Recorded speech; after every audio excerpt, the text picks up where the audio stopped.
Sudah waktunya nih nonton Sumsel Virtual Fest di YouTube-nya Tribun Sumsel dan Sri Pugu TV. Yuk, siapa ya bintang tamu kali ini? Coba saksikan langsung ya.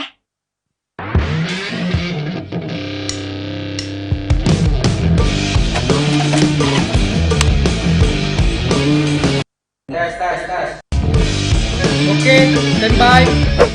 3, 2, 1. Warahmatullahi wabarakatuh. Waalaikumsalam Assalamualaikum warahmatullahi warahmatullahi wabarakatuh. wabarakatuh. Selamat siang, salam sejahtera buat kita semua. Hari ini kita bertemu kembali dalam Sumsel Virtual Fest dengan tema Live Talk Healthy Life yang hari ini mengundang dua narasumber yang sangat berkompeten. Yang pertama itu ada Pak Asep Syafaat. Beliau adalah praktisi pendidikan, juga motivator, juga GM pengembangan jaringan Dompet Duafa. Assalamualaikum Pak Asep. Waalaikumsalam warahmatullahi wabarakatuh, Bu Lisma. Ya, Pak Asep ini adalah sebenarnya motivator nasional ya Pak ya. Ya, Posisinya belajar. di Bogor, tapi kadang-kadang juga ada di Jakarta, ada juga kadang-kadang di Bandung. Pernah juga ke Palembang ya Pak ya? Betul, pernah jumpa tahun berapa lupa, Bu? 2018 terakhir Pak. 2018 kita ketemu. Iya. Mudah-mudahan bisa kita kenal lagi. Iya. Kita ketemu lagi. Ya, Pak Amin. Yang kedua kita punya narasumber yaitu Ibu Evi Agustina SAG MPD. Beliau adalah guru sekaligus kepala Madrasah Ibtidaiyah Darul Aitam. Assalamualaikum Ibu Evi. Waalaikumsalam warahmatullahi wabarakatuh. Sehat ya Bu? Alhamdulillah. Ini di sehat. sekolah atau di rumah? Di rumah, Mbak. Di rumah. Kita jam Masih daring kerjanya ya? dari jam 8 sampai jam 12. Oh Ya. iya. Oke. Oke, kita mulai aja ya Bu, Pak. Jadi kita ini tanggal 10, bulan 10 kemarin kan baru saja memperingati Hari Kesehatan Mental Internasional ya Pak ya. Jadi kita kali ini coba membahas tentang bagaimana mengelola energi negatif biar tidak stres. Nah, ini sebenarnya idenya datang dari Pak Asep. Karena beliau adalah pengamat karakter ya Pak ya. Ya, tepatnya penikmat karakter saya, Bu. Ya. Oh, penikmat Terus karakter. belajar memperbaiki diri, betul. Iya, betul. Oke, sebelum kita ke Pak Asep, kita coba ke Ibu Evi dulu. Bu Evi, kan kita sekarang ini kan sudah mulai terbiasa dengan situasi daring, karena sudah hampir 7 bulan kita mengalami wabah pandemi yang kita belum tahu kapan akan berakhir. Nah, sebagai guru juga sekaligus kepala sekolah di Madrasah Ibtidaiyah dan mungkin juga Ibu mengamati jalannya proses pendidikan selama ini, apakah ada gejala-gejala anak-anak, mungkin juga guru-guru dalam tekanan dengan situasi seperti ini? Apakah misalnya karena daring yang nggak berhenti kapan selesainya, atau juga mungkin dengan kebosanan yang sudah ada karena kita di rumah aja ini terus? Gimana Bu? Silakan. Mungkin diluruskan sedikit, kalau khusus sekolah kami itu guru memang diwajibkan untuk datang dari jam 8 sampai jam 12. Jadi kami fokus melakukan pembelajaran itu di sekolah. Oh, tetap Namun sekolah? betul, iya ke sekolah, tetap ke sekolah. Tapi yang membuat guru itu stres juga datang ke sekolah tanpa siswa itu, Mbak. Iya. Jadi bagaimana? Iya, ke sekolah tanpa siswa hanya menghadapi HP dan laptop gitu. Ya. Sementara ketemu anak enggak. Tapi di samping itu guru ini enggak hanya itu. Ternyata mereka yang harusnya jam kerjanya dikurangi, justru selama 18 jam mereka harus bekerja gitu. Itu tekanan yang luar biasa bagi guru. Mengapa? Karena tidak semua siswa itu bisa standby dengan pembelajaran yang dilakukan guru meskipun sudah dibatasi dengan limit waktu gitu. Dan selain itu juga yang luar biasa sekali untuk kita itu tekanan-tekanan dari orang tua gitu Mbak, yang dimana orang tua tidak semuanya ya setuju dengan pembelajaran ini. Jadi karena itulah mereka seolah-olah menyalahkan guru, karena itu kesetresan orang tua yang disalahkan pada guru gitu. Nah itu yang jadi beban. Belum lagi guru itu punya tanggung jawab juga di rumah, juga punya siswa atau anak-anak sendiri yang juga harus diajari, harus dibimbing. Jadi double sekali kalau dibilang stresnya guru itu. Iya, Itu. iya. Tapi ini proses tetap berjalan ya Bu ya. Maksudnya walaupun misalnya agak tertekan karena tapi harus tetap dijalani ya kewajiban-kewajiban yang harus dilakukan oleh guru. Seperti apa Mbak? Boleh diceritakan. Misalnya guru dari jam sekian ke jam sekian harus ngapain terus solusinya apa gitu Mbak? Kalau guru itu tetap berjalan karena mungkin tertanam sudah di diri mereka bahwa mengajar itu adalah amal ibadah. Itu aja yang jadi pegangan guru yang menurut saya sangat luar biasa. Mereka itu dari jam 8 pagi sudah harus memberikan pembelajaran, ada yang melalui daring, ada yang melalui luring. Jadi mereka memang melakukan pembelajaran terus siswa diberi tugas. Kalau daring enak, mereka bisa masih ketemu siswa, masih melakukan segala macam. Artinya tingkat kejujuran siswa untuk menerima itu ilmu itu luar biasa. Tetapi yang luring ini kadang jadi kendala mereka memberikan tugas, tetapi ketika tugas itu dikumpulkan itu yang melakukannya justru bukan siswa gitu kan. Nah, di sini ini ada semacam tekanan seolah-olah guru ditipu. Jadi orang tua seolah-olah asal melakukan tugas dengan tidak mempertimbangkan hasil yang akan diperoleh anaknya gitu kan. Nah, hal-hal seperti ini tentu saja belum lagi tekanan dengan pembelian kuota. Jujur aja untuk kota Palembang hampir 4 bulan ini 75% guru madrasah itu tidak bergaji karena tertunda dari dana BOS. Nah, selain itu juga mereka kan ada tekanan pembelian kuota gitu. Jadi mereka harus membeli kuota sendiri.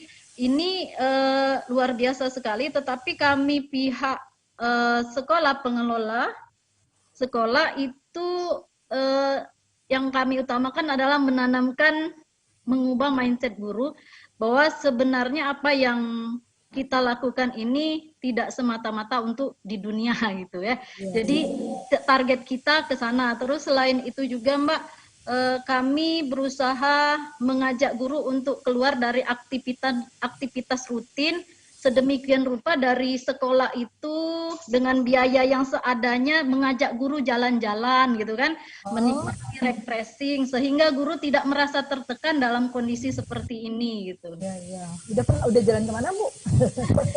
Sekitar Jakabaring Pak, sekitar GOR. Tapi di situ guru melihat hamparan GOR yang begitu luas, terus danau yang begitu luas, sehingga mereka bisa berteriak, bisa menjerit, bisa melompat, sehingga bahagia. Termancing. Oke, iya. Wah, ini udah ini Pak ya, ada solusi untuk mengurangi beban ibu guru di sekolah. Nah, ini ke Pak Asep nih. Pak Asep. Ya, Bu. Udah denger kan cerita keluh kesahnya Bu Evi, gimana stresnya guru, juga orang tua yang marah-marah ke guru. Ada juga siswanya yang tugasnya malah dibikinin guru, termasuk dibikinin orang tua, termasuk saya juga Bu, agak-agak juga suka mencampuri tugas anak. Nah, kira-kira gimana nih Pak? Bapak sebagai pemerhati karakter dan juga persoalan ini kan namanya energi negatif ya Pak ya? Ya, betul. Silakan Pak. Baik, ini menarik sebenarnya. Jadi diskusi menarik. Terima kasih nih Bu Risma, Bu Evi sudah cerita dulu. Jadi terkonfirmasi gitu ya dari kisah-kisah tadi mana yang sebenarnya bicara stres. Jadi sebenarnya diskusi kita ini kan kata kuncinya itu stres ya, kemudian energi negatif. Saya ingin mengatakan emosi negatif.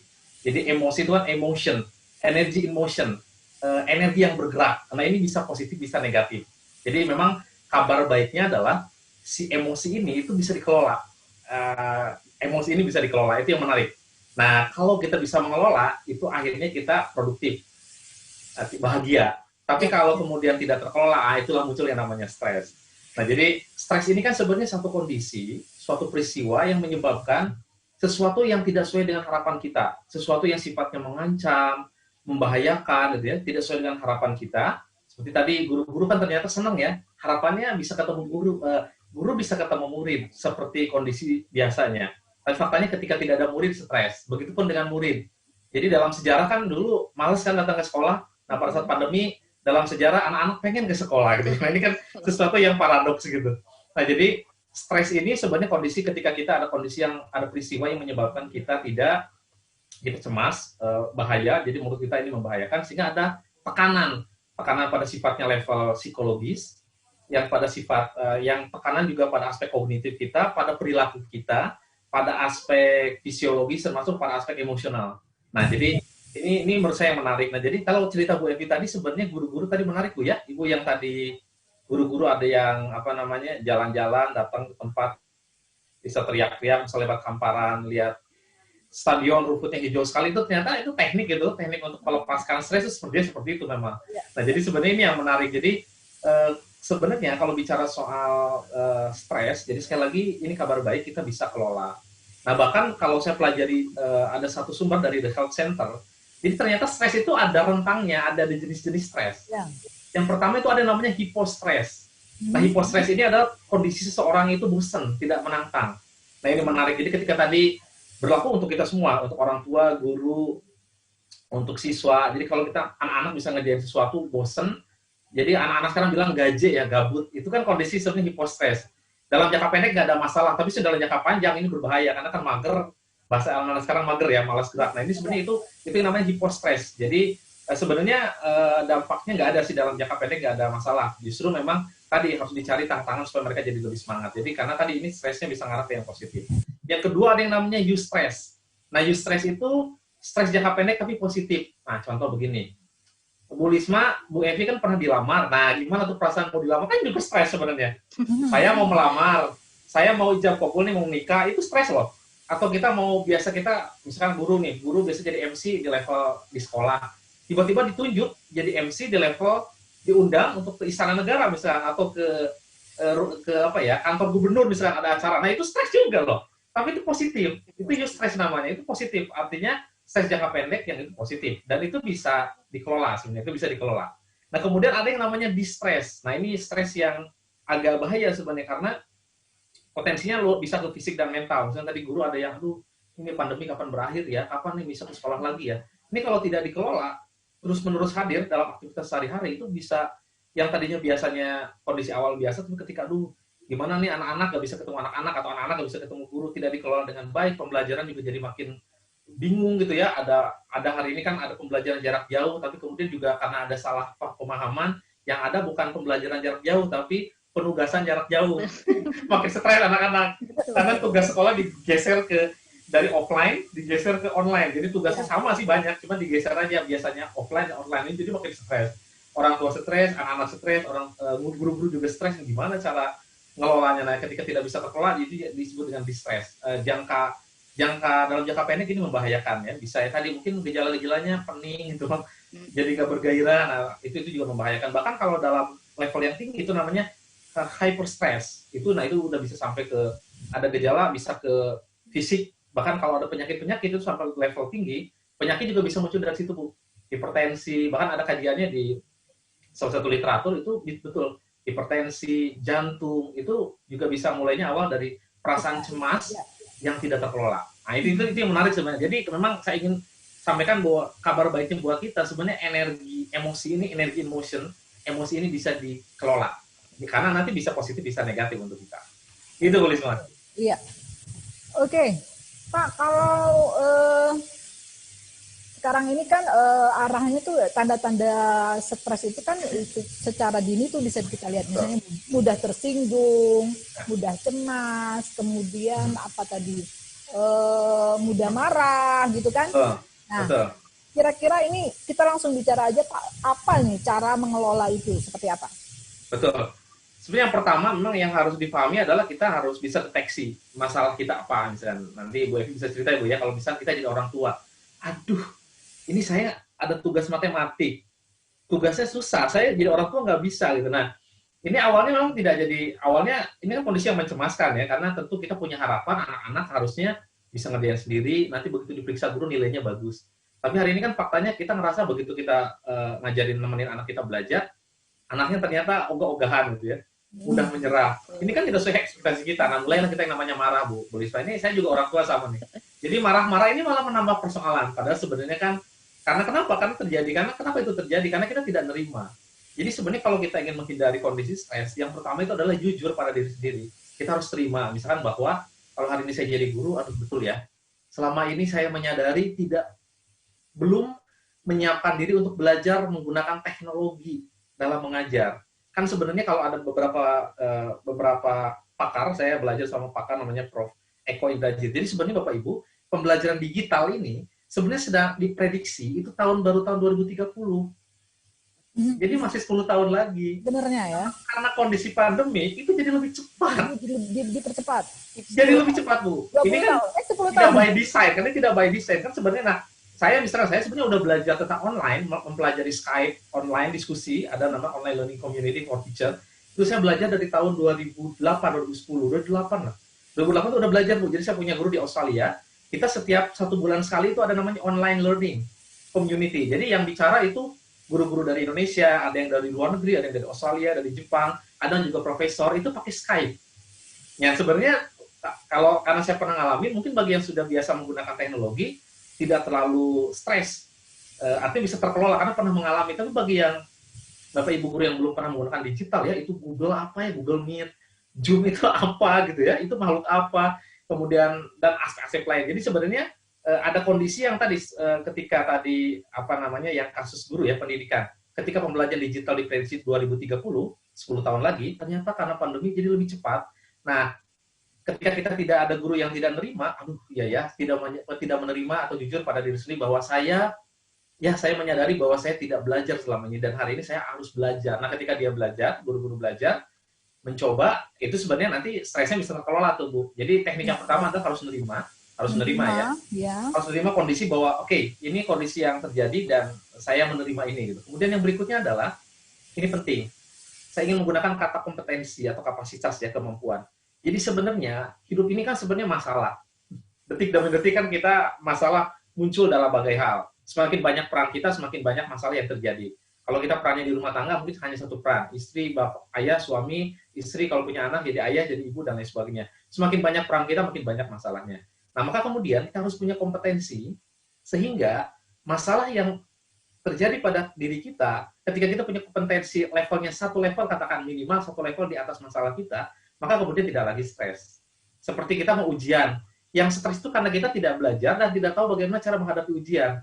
Maka kemudian stres. Maka sebelum ujian biasanya ada yang bolak-balik ke toilet, begitu ya Bu ya? Atau kita mau ujian sidang, skripsi, tesis, disertasi, begitu tidak menyiapkan diri, tidak belajar, kompetensi kita di bawah level masalah yang harus kita hadapi, biasanya kita stres. Tapi ketika tadi yang pertama kita menerima, memahami kondisi apa yang menjadi masalah kita, yang kedua, kita belajar meningkatkan kapasitas kompetensi atas masalah yang terjadi pada hidup kita, itu biasanya stres bisa kita lewati. Maka levelnya kayak tadi, levelnya barangkali jadi level eustress. Bukan stres yang menjadi bukan masalah yang menjadi membuat kita jadi tertekan, tapi justru malah jadi menantang, termotivasi lebih baik. Nah, itu yang saya pikir itu penting. Itu poinnya saya pikir Bu Risma. Oke. Iya, coba kembali ke Bu Evi ya. Bu Evi. Iya. Ya. Kalau di sekolah kita ada berapa guru, Bu? Kalau di sekolah itu ada 22 guru, Mbak. 22 guru dengan murid berjumlah 575. Lumayan banyak ya. Iya.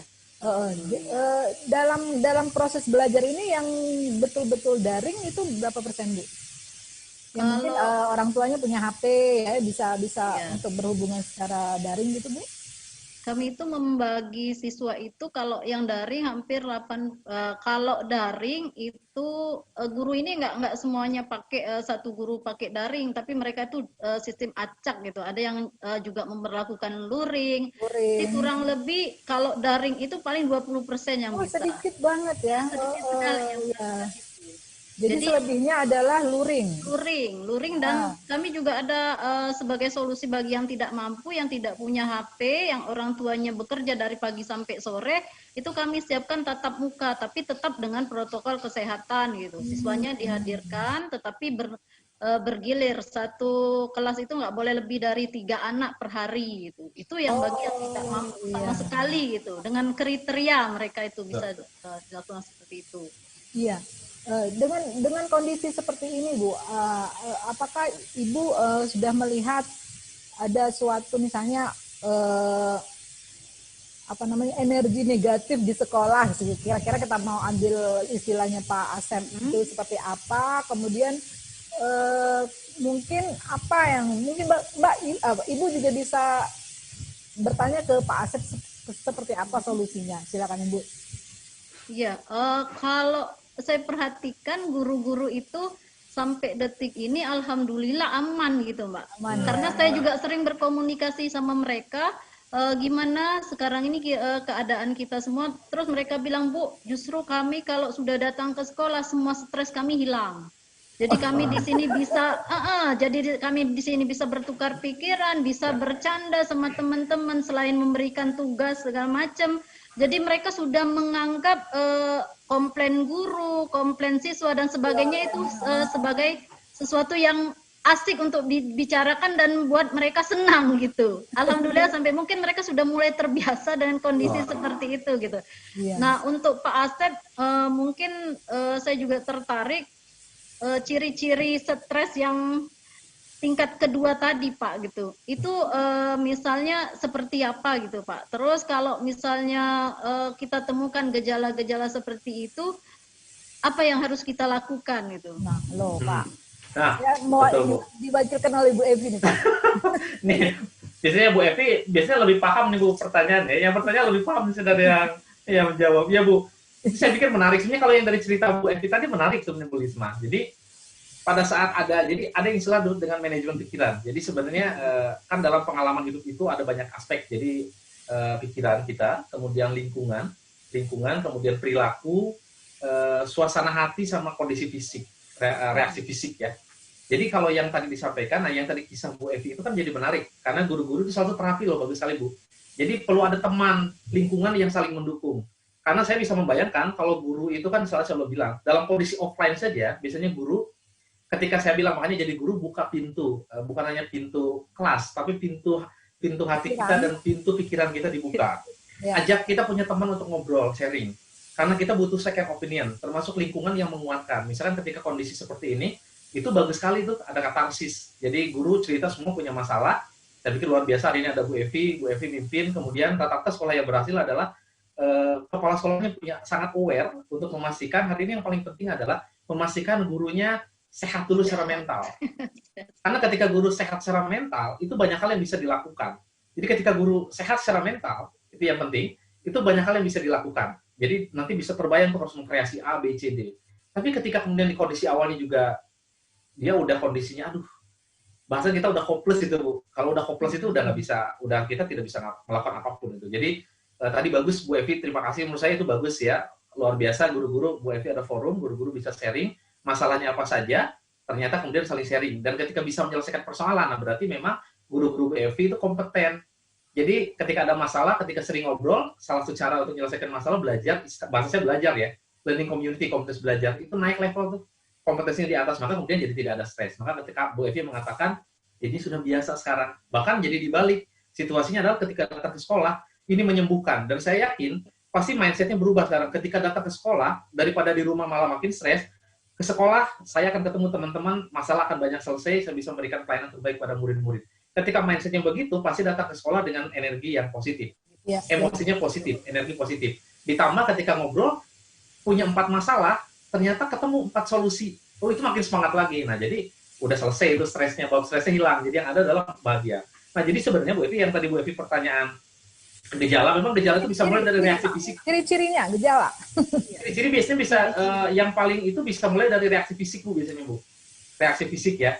Misalkan, apa ya Bu ya, kalau misalkan yang trauma. Mungkin ada orang yang trauma pernah, tadi apa ya Bu ya, ya matematik lah, hobi matematik Bu. Ini menarik, sebenarnya orang tua juga, ini perlu belajar juga ya, saya juga belajar. Ketika anak ada yang hobi matematik, kebayangkan Bu, waktu di sekolah aja ditemenin sama gurunya, apapun yang dikasih, mau gimana cara teknik metode gurunya, biasanya kan anaknya sudah di pemikirannya, saya nggak mau hobi. Karena misalkan dulu tuh pernah punya trauma, pada saat dia mengerjakan, salah. Saya pernah di posisi itu Bu, salah. Dan kemudian dalam tanda kutip itu dipermalukan oleh guru tanpa disadari gitu. Jadi misalkan dia kena pukul atau apapun, dan itu bahasa itu dipermalukan di depan umum. Jadi harga dirinya jatuh. Nah itu ternyata penting Bu, karena biasanya kalau anak-anak yang hobi seperti ini, begitu belum kita ngapa-ngapain, pasti Ibu bisa lihat kalau saya jadi guru pengalaman, itu Bu dari cara duduk Bu, perhatikan Bu. Dari cara duduk anak, cara perhatian, itu kan bisa kita ngelihat antusias. Jadi waktu saya belajar dari namanya Profesor Masaki Sato, guru saya kita belajar. Jadi beliau itu punya ini Bu, membaca gestur. Wah ini gesturnya anaknya ini tidak termotivasi. Biasanya lebih didekati, di treatment gitu Bu ya. Jadi gestur. Jadi ciri-ciri itu biasanya yang paling dekat itu sebenarnya di fisik Bu. Jadi kalau yang sampai level berat itu ya tadi Bu bisa sampai menghindar gitu ya. Ya kayak misalnya kita nih kalau levelnya kita misal matematik nggak takut sih. Levelnya ya takut tapi tidak pada level yang tinggi. Bisa di ciri-ciri fisiknya tadi kelihatan Bu di gesturnya. Jadi sikapnya dia termotivasi atau tidak. Nanti bisa kalau dicek sih kalau kita ngajar di kelas atau di online itu bisa lihat Bu. Anak-anak yang banyak bertanya, ada pertanyaan yang nyimak itu kan bisa kelihatan. Ada juga yang barangkali videonya dimatikan, ada pertanyaan kita tanya nggak ngerespon, itu juga tanda-tanda Bu. Tanda-tanda. Jadi sebenarnya ciri-ciri standar stres yang bisa mudah dikenali itu ada di gestur Bu, di fisik. Gestur fisik. Betul. Okay. Fisik. Kalau dia di level apa namanya, kalau apalagi orang yang punya trauma ya, bisa sampai misalkan ketemu matematik ya udah sampai kabur. Kan anak-anak yang bolos itu udah sampai dia tidak bisa ngelola Bu. Ya matematik faktanya sulit, tapi kan sebenarnya ketika dia punya trauma tidak bisa mengelola itu jadi sampai ke level tadi kabur, langsung sakit perut, langsung sakit itu bisa terjadi. Itu tuh yang paling mudah dikenali sebetulnya. Oke. Ya, jelas ya Bu ya. Bu Evi. Bu Evi, saya pengen tahu lagi nih. Kalau tadi kan cerita tentang guru ya, tekanan-tekanan yang dialami oleh guru. Nah, apakah Ibu udah pernah juga melihat misalnya anak-anak yang mungkin selama daring itu tertekan seperti apa? Misalnya jarang mengumpulkan tugas misalnya ya, atau juga mungkin apa itu tadi terkendala oleh orang tua mungkin ya. Nah, apakah sekolah pernah misalnya mengunjungi langsung ke tempat tinggal siswa atau ada apa? Seperti apa, Bu? Kalau kami mengatasi itu nggak melakukan kunjungan langsung karena guru juga takut untuk mengunjungi langsung. Ya. Biasanya mereka monitornya lewat lewat WA gitu ya. Kenapa? Karena komunikasi antara orang tua biasanya guru langsung japri ke orang tua, langsung komunikasi apa alasan anak tidak melakukan. Tapi kebanyakan anak-anak mereka itu kalau menurut orang tuanya tidak bisa diatur di rumah. Jadi lost control gitu terhadap sikap anak itu sendiri untuk melakukan pembelajaran. Tapi sepanjang pengamatan kami itu karena rasa tidak percayanya anak pada orang tuanya, Mbak. Soalnya kan anak SD, kami kan ngajarnya anak SD. Anak SD itu apa yang dikatakan orang tuanya itu belum tentu benar. Yang benar itu yang diajarkan ibu guru. Nah, bentrokan seperti ini yang kadang-kadang sama ibu guru daripada sama ibunya. Iya, percaya sama ibu guru daripada ibunya, sehingga ibunya itu selalu salah. Akhirnya ibunya nyerah, akhirnya nggak ngumpul tugas. Ujung-ujungnya gitu. Itu yang rata-rata terjadi di sekolah kami gitu kan. Tapi saya tetap bilang ke guru bagaimana caranya, pokoknya anak harus bertanggung jawab dengan apa yang harus mereka kerjakan, karena itu salah satu kita untuk menanamkan karakter pada diri anak juga gitu kan. Jadi tetap dikontrol, tetap dikasih pengertian ke orang tua.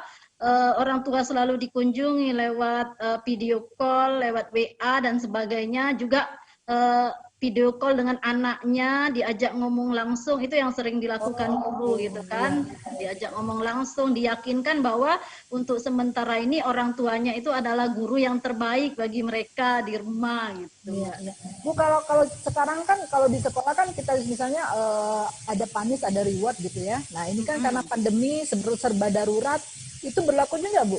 Panis sama reward. Misalnya nggak kumpul tugas, dapat hukuman apa gitu. Terus kalau misalnya rajin, terus kemudian selalu mengerjakan tugas, rewardnya juga apa? Ada nggak Bu metode seperti apa yang diterapin?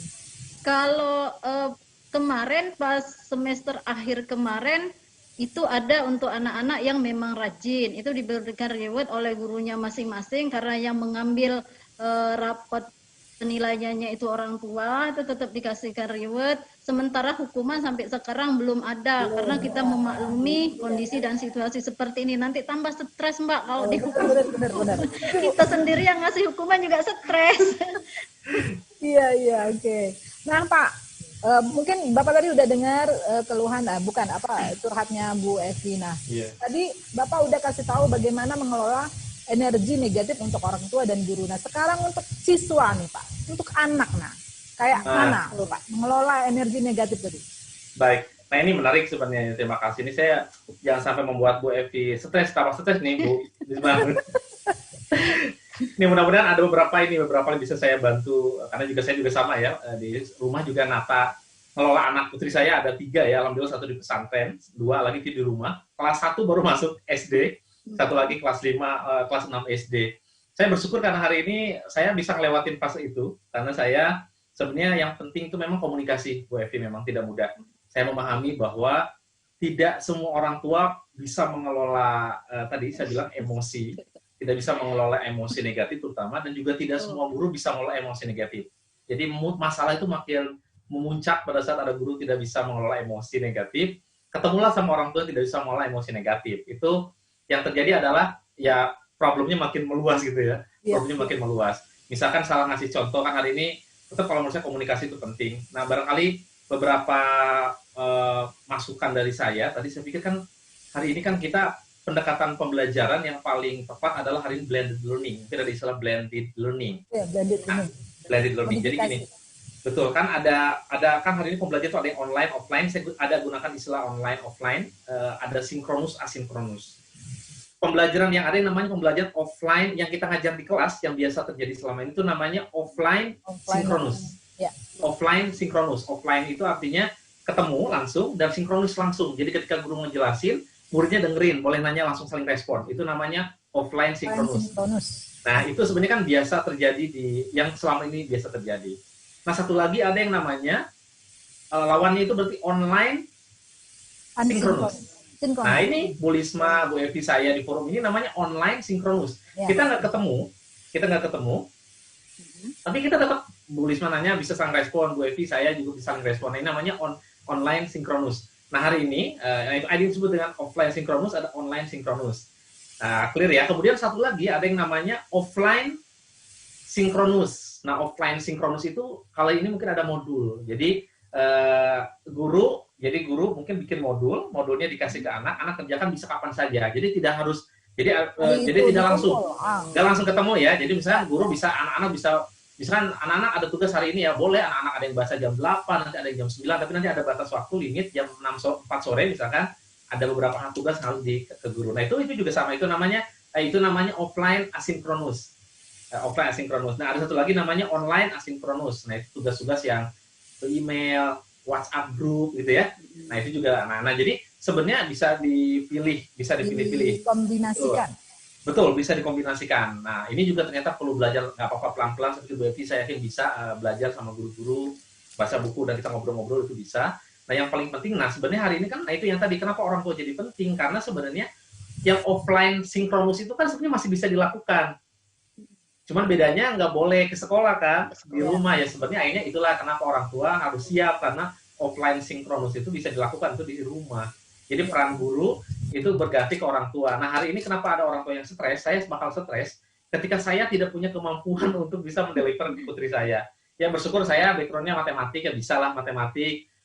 Beberapa aspek yang untuk anak kelas 1 bisa. Anak kelas 1 kan sebenarnya kalau saya ngajarin putri saya, sebenarnya bukan konten Bu, tapi kan lebih ke delivery gitu ya. Saya harus belajar dongeng, harus ngelucu gitu loh. Harus yang gimana supaya putri saya asik, ayah hebat banget ya. Jadi supaya mau fokus 10 menit dengerin saya, kemudian dia mengerjakan aktivitas. Putri saya yang kelas 1 kebetulan senangnya gambar, Bu. Jadi apapun materinya, saya pasti ada unsur gambarnya. Pokoknya aku mau gambar ya, oke boleh. Tapi nih lihat, matematik dulu nanti ujungnya ke gambar. Jadi gambarnya diarahkan ke belajar, misalnya belajar tentang bilangan, Bu. Itu nanti ke gambar. Kemudian juga putri saya yang kelas 6, ya saya pikir putri saya yang 6 bersyukur lebih mandiri, Bu. Jadi biasanya nanya itu kalau yang memang level kesulitannya tinggi. Nah, pesan barangkali buat Bu Evi, ini menarik Bu, tantangan buat guru-guru, termasuk buat kita orang tua. Kan ada pertanyaan nih sekarang. Kalau bicara soal main game, ketimbang anak-anak kalau disuruh main game dengan belajar, lebih happy mana? Game, Bu. Nah, berarti tantangan buat kita hari ini adalah bagaimana kita bisa merancang atau menyajikan strategi pembelajaran yang itu lebih menarik dari game. Nah, maka kemudian ada yang namanya istilah gamification, Bu. Gamification itu ya proses-proses bagaimana kita merancang sesuatu yang berdasarkan basis pada game. Game itu kan menarik, Bu, karena yang pertama adalah challenging, Bu, menantang. Kalau kita main game kan, Bu, ada levelnya, Bu ya. Main Tetris kan level 1 kalah lagi. Dan itu kan tanpa disuruh kan, Bu. Itu kan sesuai dengan, jadi kita langsung mengerti, oh saya level 1 belajar, terus belajar, berhasil. itu senang banget untuk masuk level 2. Itu yang bikin lupa diri tuh anak-anak. Nah, itu yang bikin anak-anak challenging. Kenapa? Karena ada level yang kemudian selalu di atas. Nah, kita juga ini menarik, Bu. Memang kalau guru-guru yang bisa mengkreasi tugas atau materi, terutama tugas, Bu ya, yang tugasnya itu levelnya itu satu level sedikit aja di atas kemampuan anak-anak. Nah, berarti mah tidak bisa disamaratakan, Bu. Jadi guru harus paham dulu, oh anak ini kemampuannya di level, kalau saya pakai gradasi ya, di level 1 sampai 10. Ini anak kemampuannya level 4. Dikasih tugas yang levelnya 5, Bu, di atas sedikit. Misalkan anak-anak sudah biasa jago ngitung matematik, Bu. Ngitung matematik. Nah, jangan dikasih soal yang biasa tuh, tapi kemudian kasih itu, Bu, permainan dadu. Jadi main dadu, anak-anak dikasih kotak-kotak. Nah, anak-anak disuruh untuk main strategi, Bu. Ada unsur belajar matematiknya, tapi kemudian ada main strategi. Misalkan ada kotak, 2 kotak dikali 2 kotak sama dengan titik-titik, Bu ya. Nah, anak-anak lempar dadu. Nah, kemudian anak-anak silakan kita kasih peraturan. Yang menang adalah ada 2 orang atau beberapa grup. Yang menang itu adalah yang bisa memasukkan angka-angka ke kotak setelah melempar dadu yang hasil perkaliannya terbesar. Itu beda loh dengan hasil perkalian terkecil. Jadi anak main strategi. Berarti kalau keluar dadu 6, kalau terbesar, berarti nyimpennya jangan di satuan, pasti nyimpen di puluhan. Nah, kayak gitu, Bu. Itu rame, Bu. Itu menarik. Jadi unsur yang pertama itu adalah kalau ngasih tugas, level tugasnya satu level di atas anak-anak yang kemampuannya udah biasa. Jadi kalau anak-anak nakal ini kan jadi kenapa bosan? Misalnya Bu Risma, Bu Evi, saya kasih tugas yang sebenarnya Bu Evi, Bu Risma udah bisa ngerjain itu. Saya kasih lagi pengulangan. Itu bosan, Bu. Itu yang anak-anak bosan. Makanya kita pakai strategi itu. Nah, jadi prinsip gamification itu yang menarik adalah levelnya, Bu, selalu meningkat dan itu bisa kapan saja kan anak-anak belajar naikin level. Jadi kita desain pembelajaran yang seperti itu. Yang kedua adalah kalau anak-anak salah kan nggak ada yang, jadi lingkungannya aman, Bu. Jadi kalau anak-anak gagal, misalnya saya main game gagal kan nggak ada yang ya gitu aja nggak bisa. Nah, ini penting juga sebenarnya. Jadi ini sebenarnya challenge-nya. Salah, jadi jangan disalahin. Jangan disalahin, Bu. Dan kalau main game kan anak-anak nggak pernah disalahin kan, Bu. Iya. Dan nggak pernah mohon maaf dibego-begoin sama gamenya kan. Yang pasti, oh saya harus coba lagi. Dan itu kan sesuai dengan perkembangannya, Bu. Dan di situasi pandemi hari ini kan sangat relevan ya, Bu ya. Jadi kita dikasih betul, Bu Evi, harus ada batas waktu. Jadi di satu sisi di kondisi pandemi itu jangan terlalu strict, tapi juga jangan tidak ada batas. Karena anak-anak juga perlu yang namanya mandiri, ada yang namanya tanggung jawab, disiplin.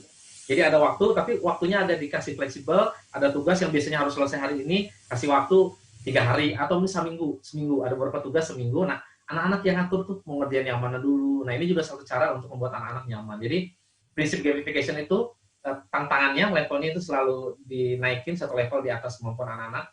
Kemudian yang kedua tadi yang menarik itu supaya bikin kondisi anak-anak selalu nyaman, aman gitu. Ketika ada yang salah itu nggak disalah-salahin. Nah, saya pikir itu prinsip-prinsip yang bisa mudah-mudahan membuat anak-anak tidak bosan, Bu, tidak boring. Karena sebenarnya boring bosan itu yang tadi kondisi hypostress yang tadi ya. Jadi mungkin tidak bermasalah, tapi kalau kelamaan boring ya juga itu juga jadi masalah. Jadi sebenarnya kondisi ini hari ini memang tantangannya adalah bagaimana membuat guru semangat belajar, anak-anak juga bahagia belajar, orang tua juga bahagia belajar.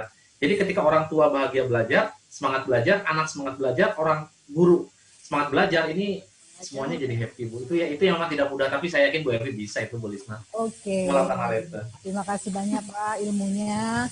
Jadi kalau misalnya anak lagi energi negatifnya ini ya kuncinya orang tua yang harus mengembalikan energi negatif itu menjadi positif atau dikelola sedemikian rupa ya, Pak ya. Betul. Oke, Pak, kita udah sampai di ujung acara. Terima kasih atas sharingnya Bu Evi juga ya. Semangat terus. Dan kalau misalnya jalan-jalan lagi kita diajak, Bu. Iya. Siap. Happy-nya bareng-bareng ya, Bu ya. Disponsori oleh Tribun. Iya, betul, Bu. Insya Allah. Oke, Bu. Terima kasih. Mudah-mudahan kita bisa bertemu kembali di acara di lain kesempatan. Terima kasih, Bu. Assalamualaikum warahmatullahi wabarakatuh. Waalaikumsalam warahmatullahi wabarakatuh. Nah, jadi proses live sumber proses yang menghadirkan narasumber yang seru. Kita akan jumpa lagi besok. Ikuti terus acara ini, Sumsel Virtual Fest 2020 di YouTube-nya Sri Pupu TV dan Tribun Sumsel. Bye.